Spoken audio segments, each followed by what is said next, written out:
안녕하세요. 저는 50대 남자입니다. 현재 저는 식당을 하고 있습니다. 엄청 큰 식당은 아니지만 동네에서는 맛집으로 나름 유명한 집입니다. 점심시간이나 주말에는 웨이팅이 있는 정도죠.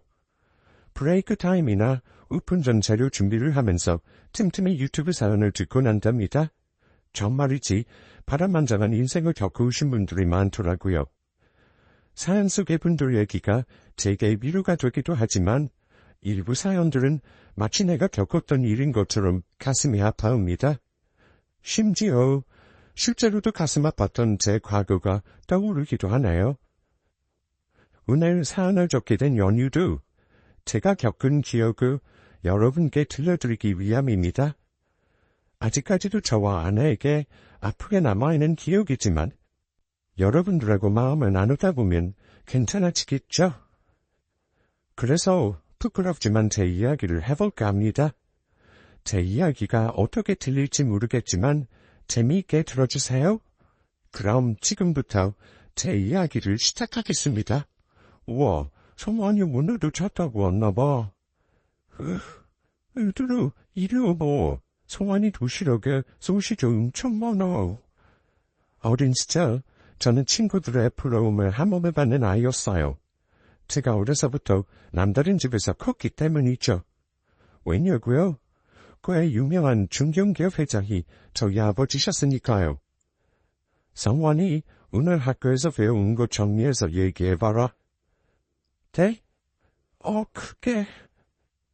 오늘은요, 학교에서 축구도 하고요.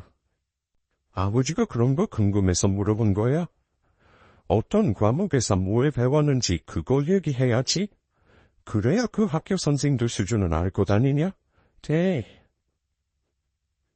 제 아버지는 엄격하고 자기 기준이 굉장히 정확하신 분이었습니다. 아버지는 제가 초등학교에 들어가기 전부터 기본 예절, 한자, 영어, 사회, 경제 등 제가 흑연인이 되길 바라시면서 공부를 가르쳤어요.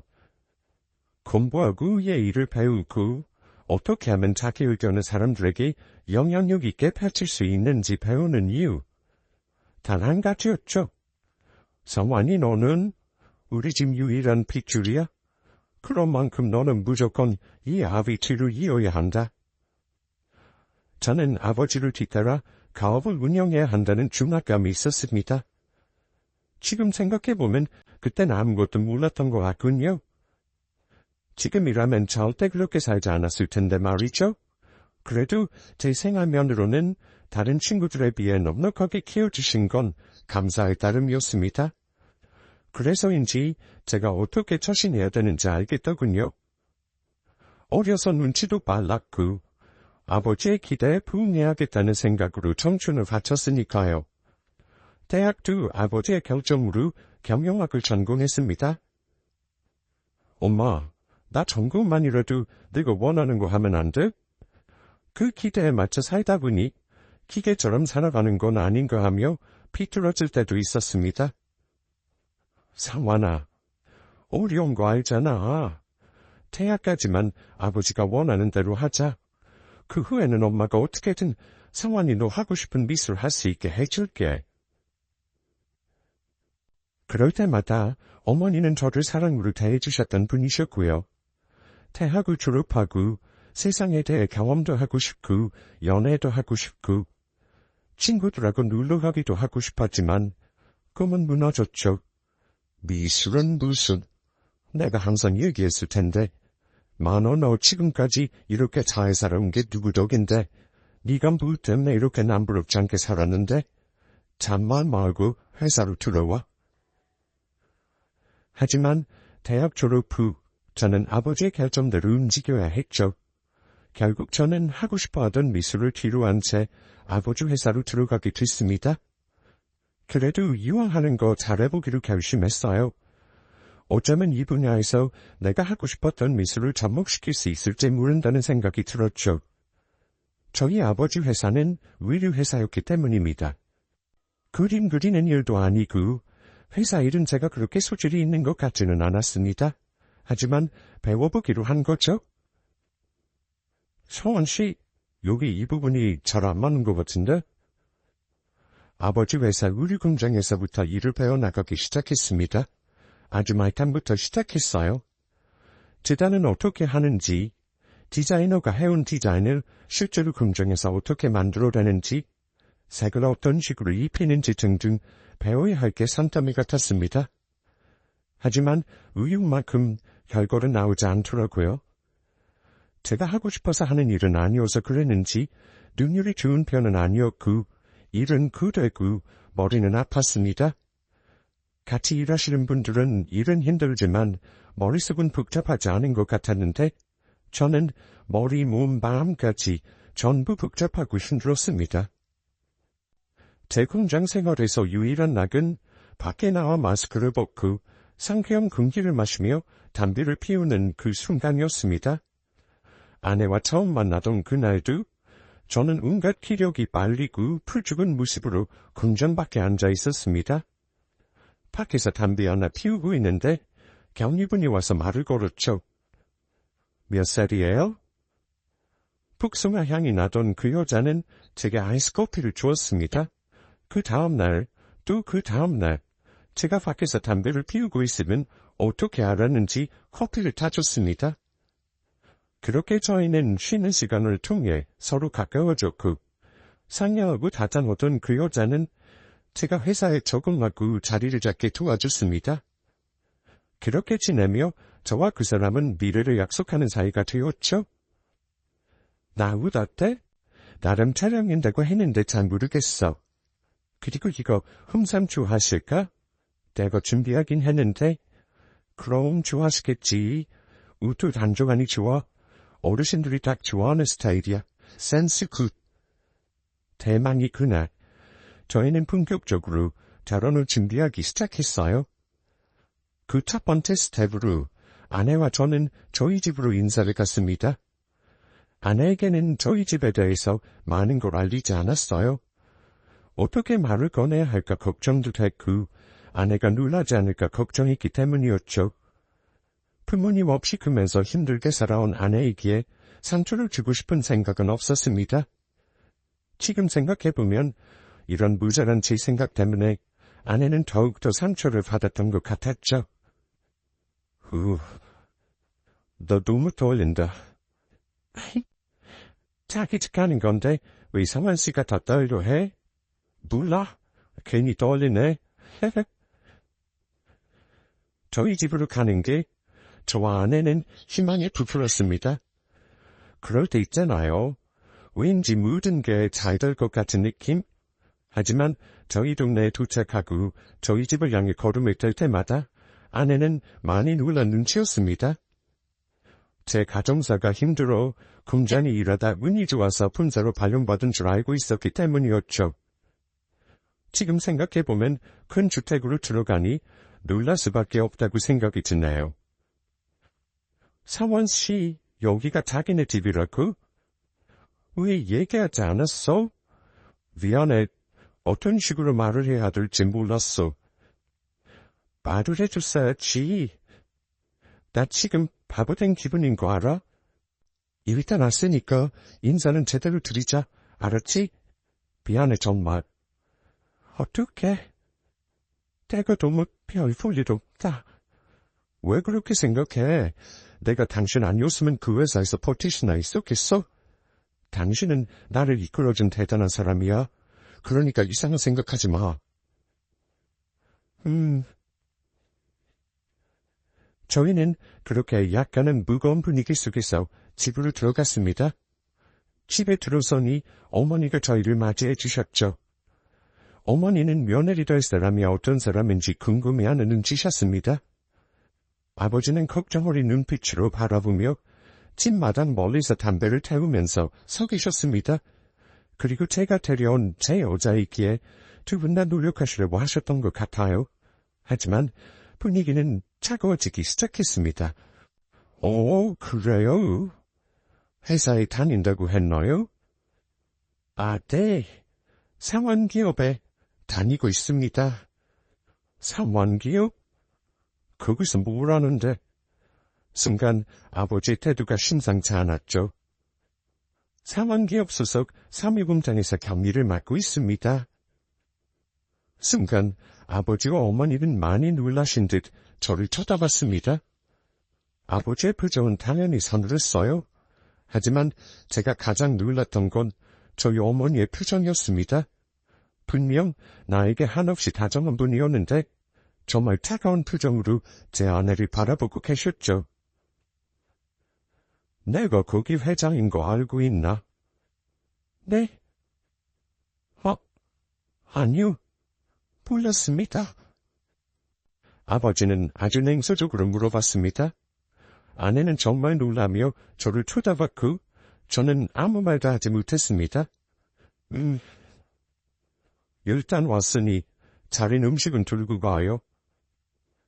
네. 감사합니다. 제가 왜 저 때 제 아내를 데리고 집 밖으로 나가지 못했는지? 전날 저 장면이 제 꿈에 나오는 게 한두 번이 아니에요. 꿈에서 저는 아내 손을 붙잡고 나와 우리 둘이 살자며 함께 도망치는 꿈을 꿨죠. 당시에 제가 그랬어야 하는 건데 그게 계속 마음에 한으로 남아있습니다. 저 당시에는 식사를 하면서도 먹는 둥 마는 둥 거의 아무 말 없이 식사를 했습니다. 정말 많이 감도는 식사 자리였어요. 음식에 어디로 들어가는지 내가 뭘 먹고 있는 건지 물을 만큼 참 불편한 자리였습니다. 이게 지금 뭐 하는 거야? 사와씨, 지금 나 데리고 장난쳐? 내가 얼마나 피tem했는 줄 알아? 아무 말 없이 저희 집을 나온 아내는 저에게 화를 내기 시작했습니다. 당연히 화를 낼만 했죠. 저는 아내의 화를 말없이 받아들였습니다. 그저 내가 죄인이다라는 마음으로 말이에요. 빈말이 아니라 진심으로 아내에게 미안했습니다. 내가 저 여자를 비참하게 만든 게 맞구나. 라는 생각이 들었죠. 어떡할 거야? 나 상환씨랑 결혼 못해? 아까 상환씨 부모님 표정 봤어? 두 분 다 내가 못마땅하셔서 나한테 눈길 한 번 안 주시고 우리 결혼 못해. 내가 장담해. 아니요. 무슨 그런 소리를 해? 내가 너랑 왜 헤어져? 그런 말 하지 마. 만약에 반대해도 나는 너랑 살 거야. 그러니까 헤어진다고 어쩐다 그런 말 하지 마. 알았어? 아내에게 큰소리 치긴 했지만 저도 막막했어요. 사실 아버지와 어머니는 다른 유학 자녀들과 손을 봐서 결혼하기를 바라셨습니다. 사업에도 도움 되기도 하고 아버지와 어머니가 그린 그림에 걸맞기도 했으니까요. 하지만 저는 제가 사랑하는 사람과 결혼을 하고 싶었습니다. 그리고 저희 아내가 없었다면 전 그 회사를 포기했을 수도 있었죠. 아내는 저에게 은인이었습니다. 엄마, 제발 나 좀 도와줘요. 저 그 사람 없으면 못 살아요. 성환이 너 진짜 엄마 알아놓는 거 보고 싶어서 그러는 거야? 대체 너 왜 이렇게 됐어? 내가 무슨 죄 짓는 것도 아니고 아버지랑 엄마의 말로 왜 그러는 건데 평생 아버지랑 엄마 뜻대로 움직여줬으면 된 거 아니야? 결혼 하나도 내 맘대로 못하냐고. 엄마 말이라면 그렇게 잘 듣던 애가 여자 하나 때문에 왜 이러냐고. 너 아버지 쓰러지시는 걸 볼 거야? 어머니 아버지를 붙잡고 울며 불며 난리를 쳐보기도 했고 일주일 넘게 굶어가며 단식 투쟁을 했건만 저희 부모님 역시 좀처럼 뜻을 굽히지 않으셨죠. 저와 아내 둘 다 기억 없는 소식에 점점 지쳐가고 있었습니다. 어떡하지? 나 너무 당황스러워. 걱정하지 마. 내가 어떻게든 책임질게. 그때 저희에게 소중한 생명이 찾아왔어요. 지금 생각해봐도 저희 부부를 끈끈하게 이어준 아주 소중한 존재였죠. 이 사람 뱃속에 제 아이까지 있어요. 저희 절대 못 헤어집니다. 뭐야? 아이고 여보, 저 자식 저거 지금 뭐라고 하는 거야? 어? 어머니 아버지가 반대해서도 어쩔 수 없어요. 저 아진이랑 결혼할 겁니다. 어머, 여보. 저희의 갑작스런 임신 소식에 부모님은 몇 날 며칠을 알아놓으셨어요. 하지만 그것도 잠시 자식이기는 부모 없다고 결국 저희 부모님은 저희 부부의 결혼을 허락하셨습니다. 큰 산을 넘은 만큼 더 이상의 고비는 없을 거라고 생각했어요. 하지만 그건 저 혼자만의 착각이었죠. 아진아, 당신 얼굴이 왜 이렇게 안 좋아? 가면 갈수록 더 야위인 것 같은데? 아니야, 입덧 때문에 그래. 오늘도 퇴근 늦게 하지. 결혼 후 얼마 지나지 않아 아내는 가면 갈수록 더 야위어지기 시작했어요. 입덧 때문이라고 하였지만 걱정이 될 만큼 야위어갔죠. 이거 너희 한 사람 챙겨주라. 산모한테 좋다네. 그래요? 이게 뭔데요? 뭐긴 산모 몸에 좋은 거 이것저것 약재 넣어서 다린 거야? 왜? 엄마가 네 식구한테 못 먹을 거 줬을까봐 그러는 거야? 에이, 엄마도 무슨 말을 그렇게 해요. 아니야, 그렇게 생각한 적 없어. 감사해요. 이렇게 챙겨주시고. 됐어. 애 낳고 한 사람 몸 풀리면 너희끼리 나가서 품가에서 살든 알아서 해라. 그런 아내의 모습이 내심 신경이 쓰이셨는지 저희 어머니 역시 산모에게 좋은 보약이라며 약까지 다려다 주셨어요. 저희 부부는 아이를 낳고 아내가 산후조리하는 기간까지만 부모님 댁에서 함께 지내기로 했었죠. 말이 한 집이지 아래이치 나뉘어져 있는 상황이라 크게 부딪히거나 하는 일은 없었습니다. 아니, 없는 줄 알았어요. 그날은 제가 야근을 마치고 늦게 집에 들어온 날이었습니다. 당시에 핸드폰도 없던 터라 퇴근을 하고 집에 들어와서야 아내와 대화를 할 수 있었죠. 출근하는 제게 딸기가 먹고 싶다고 했던 아내가 생각나 한 손에는 딸기 한 봉지를 들고 살금살금 방으로 올라갔어요. 딸기를 보고 환하게 웃어 보일 아내 얼굴을 생각하면서 말입니다. 여보 나왔어. 당신 차? 혹시나 2층에 들릴까 소근거리며 누워있는 아내를 깨웠는데 아내는 미움도 없었어요. 여보, 당신 자는 거야? 딸기 사왔는데 딸기 좀 먹어봐. 여보, 나 배가 너무 아파. 살며시 들친 이불 안에는 식은땀을 뻘뻘 흘리는 아내가 누워있었습니다. 잔뜩 웅크린 채 말이에요. 여보, 당신 괜찮아?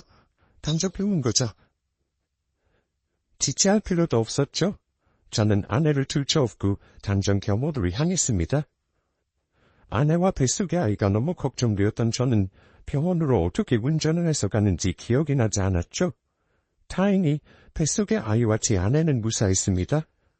단지 병원에 있는 친구 녀석은 잠들어 있는 아내를 바라보다 되게 슬며시 이야기를 꺼냈어요. 혹시 말이야, 재수씨 약 같은 거 드신 거 아니야? 보이마, 그게 무슨 소리야 대체? 친구 녀석은 되게 생뚱맞은 이야기를 했죠. 아무리 봐도 혈액검사상 억지로 먹지 않은 이상 검출될 수 없다는 선물이 나왔다는 것이었습니다. 당시에 아내나 저나 뱃속의 아이를 생각해서 감기약 하나조차 쉽게 먹지 않았는데 그런 소견을 들으니 위아래 따름이었죠. 그때 제 머릿속으로 하나 스쳐가는 것이 있었습니다. 네, 여러분들의 머릿속에도 스쳐갔으려나요? 바로 저희 어머니가 아내를 위해 치워왔다는 한약이 떠올랐습니다. 당신 어디가? 잠깐 일 좀 보러. 아드나, 아기랑 당신 둘 다 무사하다니까 걱정 말고 푹 쉬고 있어. 나도 같이 가면 안 돼? 그 몸으로 어딜 나가. 금방 올 테니까 내가 아까 얘기한 대로 이직 식구들이 주는 거 받지 말고 먹지도 말고 있어. 내가 방에 둔 것만 그것만 일단 먹고 알았지? 갔다 오는 대로 우리 따로 지낼 땐 내가 구할게. 우리 나가서 살자. 빨리 와야 해. 그날따라 아내는 몸이 안 좋아서인지 무엇 때문인지 밖으로 나가려는 저를 계속 붙잡았습니다. 나가지 말고 아내 옆에 있을 거. 아니 차라리 그날 바로 요감방이라도 구해서 둘이 나가 살집을 구할 것. 저 날이 제 인생에서 가장 후회되는 날이 되리라고는 상상도 하지 못했습니다. 어떤 일이 벌어질지 아무것도 모른 채 저는 집을 나섰어요. 다른 식구들 모르게 어머니가 아내를 위해 약을 치워온 그 한의원을 찾아갔습니다. 아이고, 정환이 아니야. 웬일이야, 연락도 없이. 그곳은 저희 가족 모두가 다니는 한의원이었죠. 꼬마 시절부터 봐왔던 의사선생님은 제게 큰아빠나 다름없었습니다. 그곳에 들어서는 순간까지도 제발 설마 아니겠지 라는 마음이 간절했죠. 저는 두말하지 않고 어머니가 아내에게 먹였던 그 한약을 들이밀며 어머니가 아내에게 먹인 게 그게 대체 무엇이냐고 물어봤습니다. 하하, 무슨 약이긴. 당연히 산보랑 뱃속의 아이한테 좋은 약이지. 아이고, 내가 더 얘기를 나누고 싶은데 대기 환자가 많아서 말이야. 제가 알던 그분이 아닌 것 같다는 느낌이었어요. 이질감이 들었다고 해야 할까요? 저를 자꾸 피하는 느낌이 들었죠. 오늘 새벽에 저희 아내가 아파서 병원에 갔었어요. 다행히 아내랑 아이는 무사한데 병원 의사 말로는 아내가 뭘 잘못 먹은 것 같다던데 아무리 생각해도 아내가 알고서 그런 걸 먹을 리는 없잖아요. 선생님, 저 꼬마 때부터 선생님한테 진료받으면서 컸어요. 제가 가족처럼 생각하는 거 아시죠? 그러니까 제발 솔직히 말씀해 주세요. 제 말을 들은 그 의사는 식은땀을 삐질삐질 흘리며 한숨을 내쉬었습니다. 그러다 이내 걱정어린 눈으로 제가 물었죠. 한 사람이랑 아이는 괜찮은 거지? 네. 아이고, 내가 죽을 죄를 지었지. 내가 정말 미안하다. 제가 들은 대답은 정말 끔찍했습니다. 치가 떨렸고 주체할 수 없을 만큼 화가 났죠. 저는 알겠으며 병원을 뒤집어 놓았습니다. 병원은 순식간에 난장판이 되었죠. 당신이 그러고도 의사야? 당신이 의사냐고? 어디서 줄 게 없어서 사람 죽이느냐고죠? 저희 어머니가 아내에게 준 그 약은 산모에게 좋은 약이 아니었어요.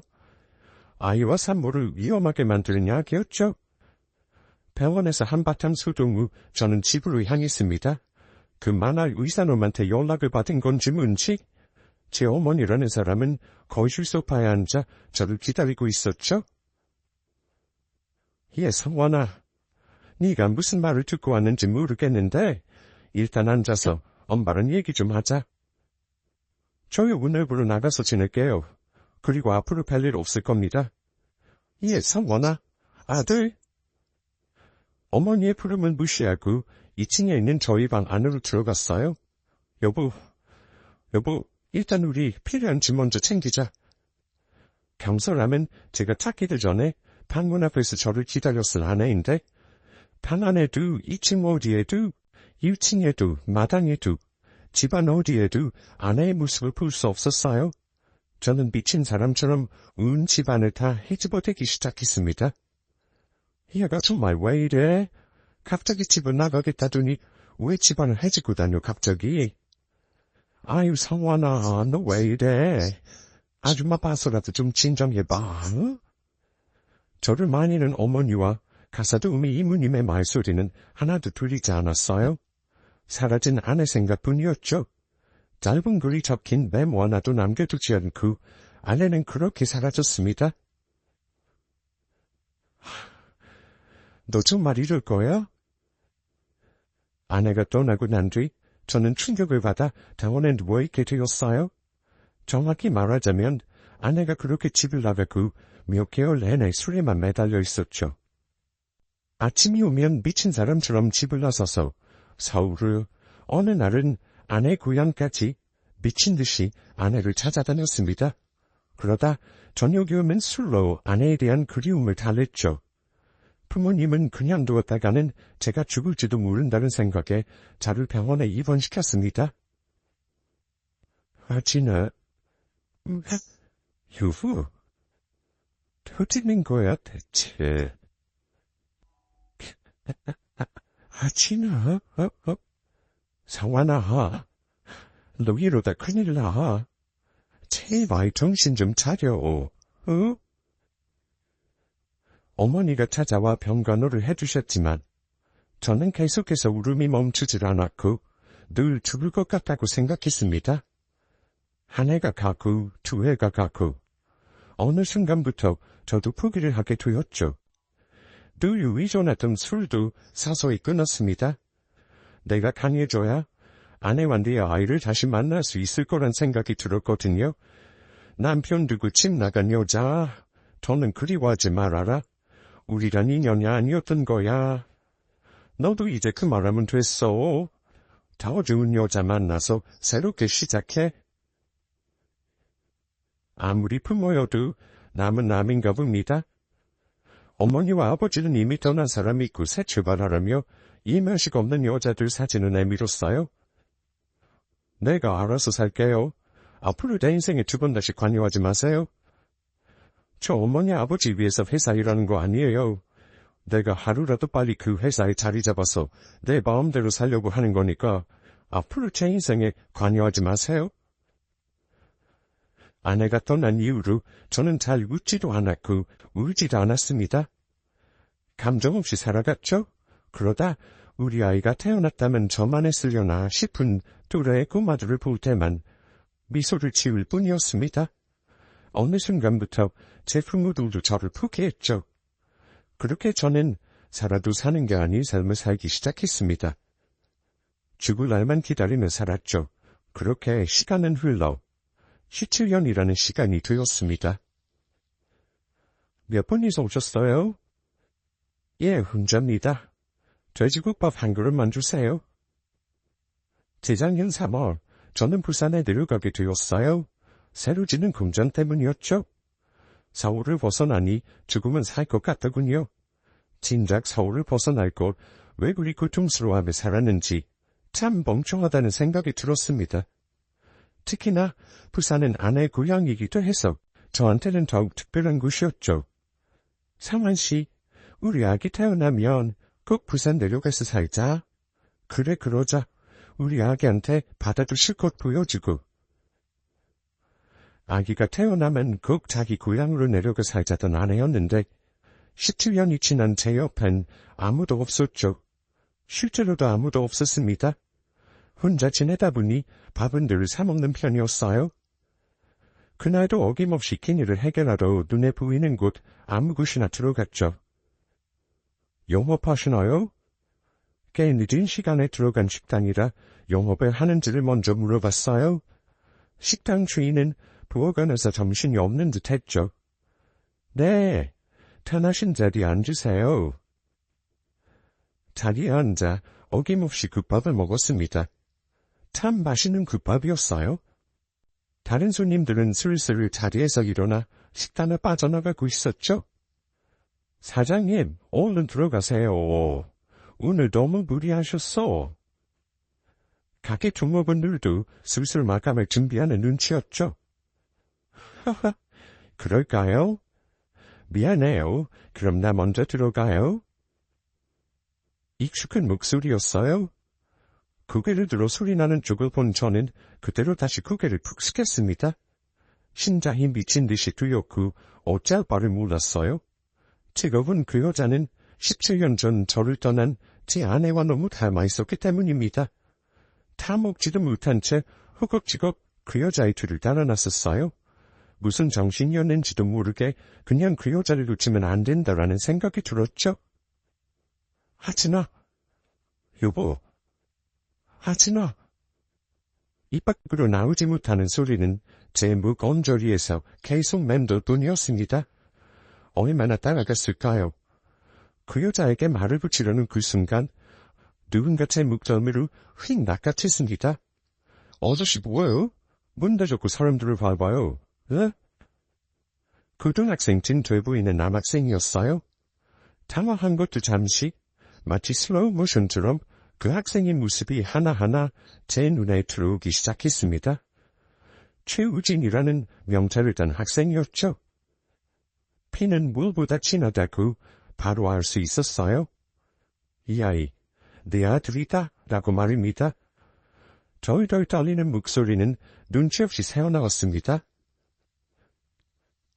학생, 어머니 성함이 김아진? 맞아? 제 말을 들은 그 학생은 당황한 눈치였죠. 아저씨가 우리 엄마 이름을 어떻게 알아요? 김아진? 54살 맞지? 아니 아저씨가 그걸 어떻게 아냐고요. 우리 엄마 뒤는 왜 따라간 건데요? 네? 그 학생, 아니 아들아이는 흥분에 가라앉히지 못하고 소리를 질렀어요. 엄마에 대한 부후 본능이 강한 것 같았죠. 소란스러운 소리에 사람들은 저희 두 사람 주위로 몰려들기 시작했습니다. 그 자리엔 그 여자도 있었죠. 제 아내 말입니다. 상원 씨. 17년 만에 들어도 한 번에 알 수 있었어요. 내 아내의 목소리라는 건 말입니다. 엄마, 이 아저씨 알아? 아니, 이 아저씨가 저 엄마들을 따라가는 거예요. 아들 녀석은 아내가 운영하던 가게 마감 시간에 맞춰 항상 그 뒤로 하교를 한 모양이었습니다. 그날도 평소처럼 엄마를 데리러 가는데 웬 모르는 남자가 자기 엄마 뒤를 밟으니 이상하다는 생각이 들어 제 멱살을 잡은 것이었죠. 아진아, 여보, 당신 왜 여기 있어? 내가 얼마나 찾아다녔는 줄 알아? 아내를 발견한 저는 다리에 힘이 풀려 그대로 주저앉고 말았어요. 인근 가게들도 문을 닫은 터라 아내와 아들아이의 부축을 받아 아내의 집으로 향했죠. 현관을 들어서자마자 아내가 주는 특유의 푸근함이 집안 가득 새어나왔어요. 그간의 긴장감이 사르르 녹는 느낌이었습니다. 아들아이는 방에 들어가 있고 저와 아내 두 사람은 식탁에 마주 앉아 한참 동안 서로를 바라보았어요. 아무 말 없이 말입니다. 당신은 그대로네. 여전히 멋있다. 한참의 침묵을 먼저 깬 건 아내였어요. 아내는 이전과 같은 푸근한 미소를 지어 보이며 제게 말을 건넸죠. 아내의 그 음성에 어린아이처럼 눈물이 쏟아져 나왔습니다. 왜 당신 혼자 그렇게 갔어? 혼자서 애를 어떻게 키웠어? 당신 혼자? 미안해. 어쩔 수가 없었어. 나랑 같이 갔어야지. 내가 당신 얼마나 보고 싶었는 줄 알아? 아니면 잘 지낸다는 연락이라도 해주지. 나는 당신이 어떻게 된 줄 알고 내가 얼마나 무서웠는데. 다두 당신 정말 많이 보고 싶었어요, 여보. 아내와 저는 한참 동안 서로의 손을 꼭 마주 잡은 채 눈물만 흘렸습니다. 시간이 얼마나 지났을까요? 아내는 힘겹게 집을 떠나던 그날의 이야기를 해주었습니다. 나한테 선택하라고 하셨었어. 당신이랑 아이 둘 중에 한 명만 선택하라고. 그렇지 않으면 쥐도 새도 모르게 납치를 해서라도 뱃속에 하게 없애고 당신이랑 헤어지게 만들 거라고. 아내에게서 듣게 된 그 이야기는 정말 충격적이었어요. 아내는 저의 어머니의 압박에 못 이겨 집을 나간 것이었습니다. 참, 어떻게? 당신도 자식이 있고 남편도 있으신 분이 어떻게 그렇게 무섭고 무진 말을 내뱉을 수 있으셨던 건지 정말 숨이 막힐 정도였습니다. 당신이 회사 출근하고 집에 오기 전까지 나는 그 집에 있는 게 정말 괴로웠어. 불편해서 밖에 나가서 친구들이라도 만나고 오고 싶어도 해가 진 여자가 천박하게 어디 밖을 싸돌아다니냐고. 어머니는 역전만 되시고 이 뜻 때문에 식탁중에 헛구역질이라도 하면 유세 부린다느니 더럽다느니. 그런 말 듣는 게 내 일상이었다. 당신 몰랐지? 왜? 왜 나한테 얘기 안 했어? 그걸 왜 당신 혼자 다 견뎠어? 내가 얘기하면 당신이 아버님한테 어떻게 인정받았는지 내가 뻔히 아는데 당신 그렇게 하고 싶었던 미술도 포기하고 이 악물고 버텨온 거였잖아. 그런데 내가 그걸 어떻게 무너뜨려? 나는 지금도 마찬가지지만 그때도 당신이 힘든 거 보고 싶지 않았어. 자, 미련한 여자. 아내는 연애 때도 그랬어요. 항상 자기보다 남을 더 생각하는 사람이었죠.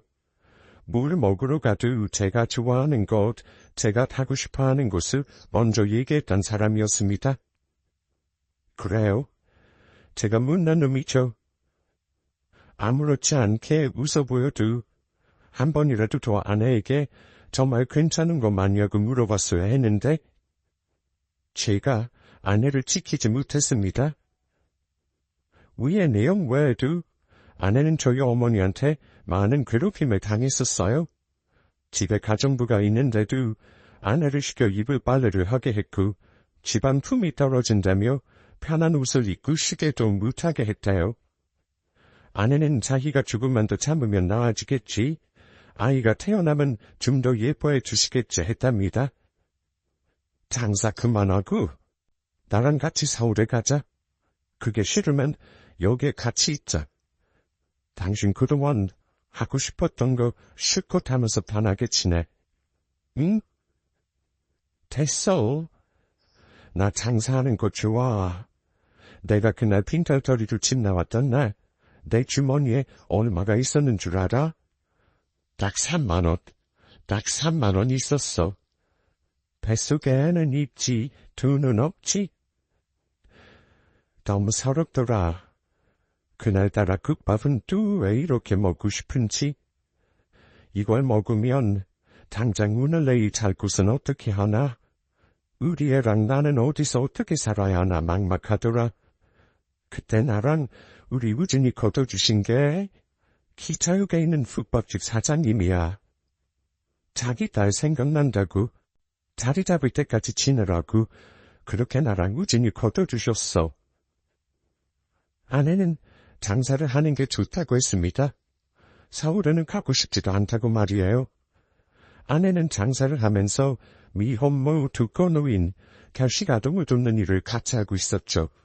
언제든 무료로 그분들에게 식사를 제공하는 일 말입니다. 자기가 받은 만큼 다 갚을 거라고요. 제가 아는 아내는 자기 뜻을 쉽게 꺾을 사람이 아니란 걸 알기에 아내에게 더 이상은 얘기하지 않았어요. 아들아이도 처음에는 제 존재를 어려워했죠.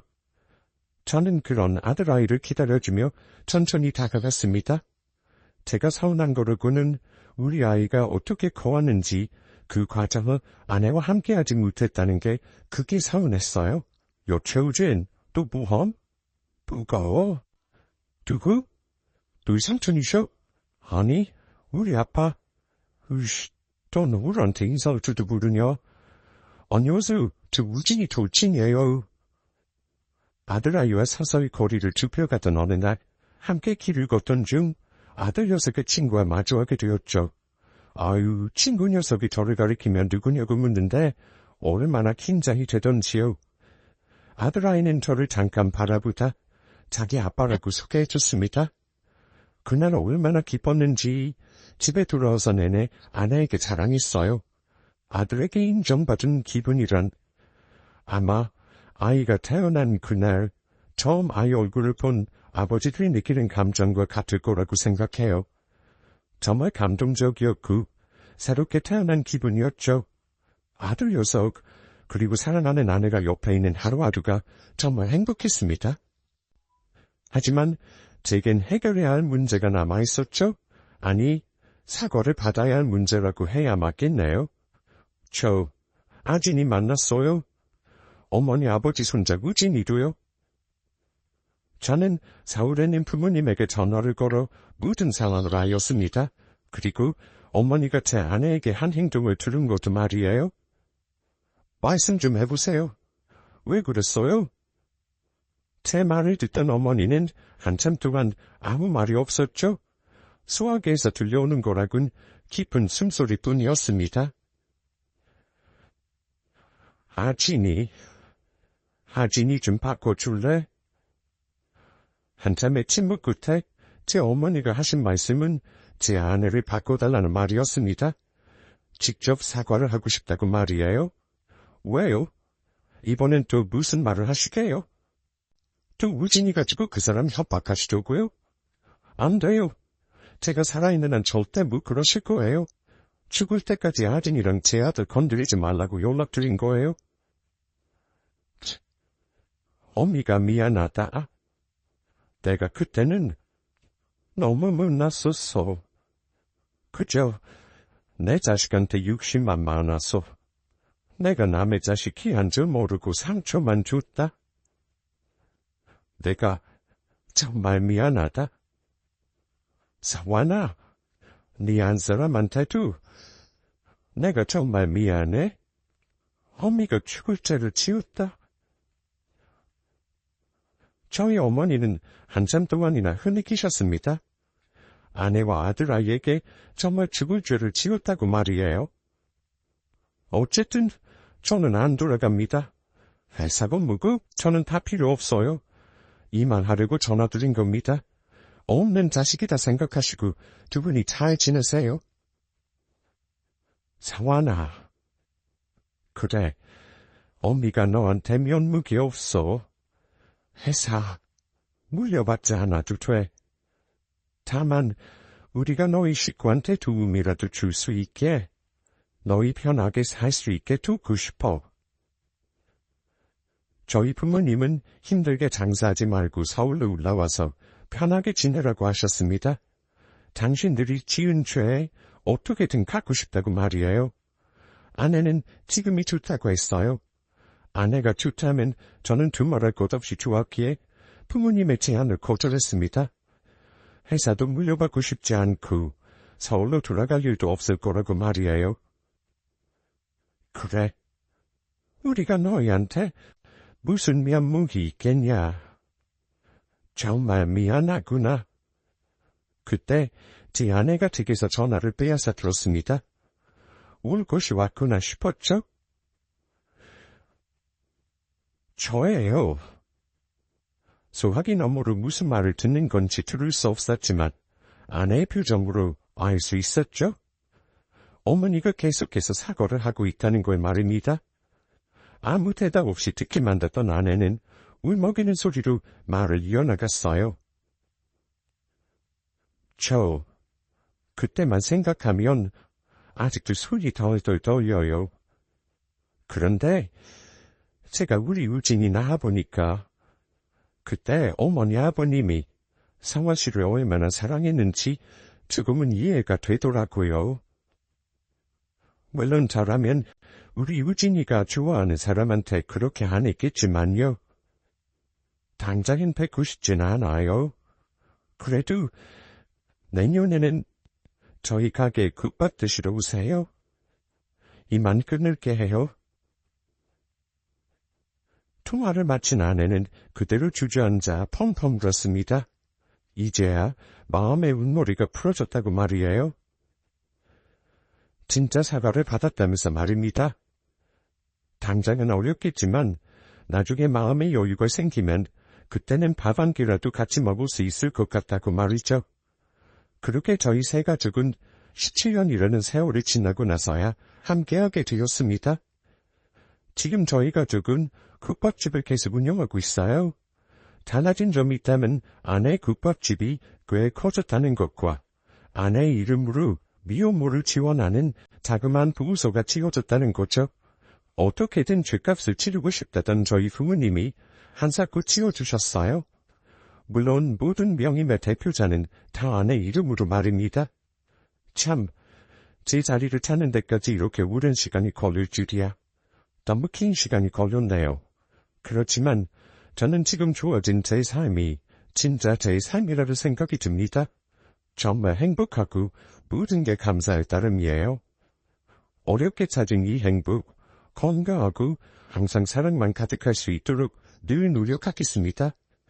지금까지 제 이야기를 들어주셔서 감사해요. 모두들 좋은 하루 되시고 소중한 이들과 항상 행복하세요.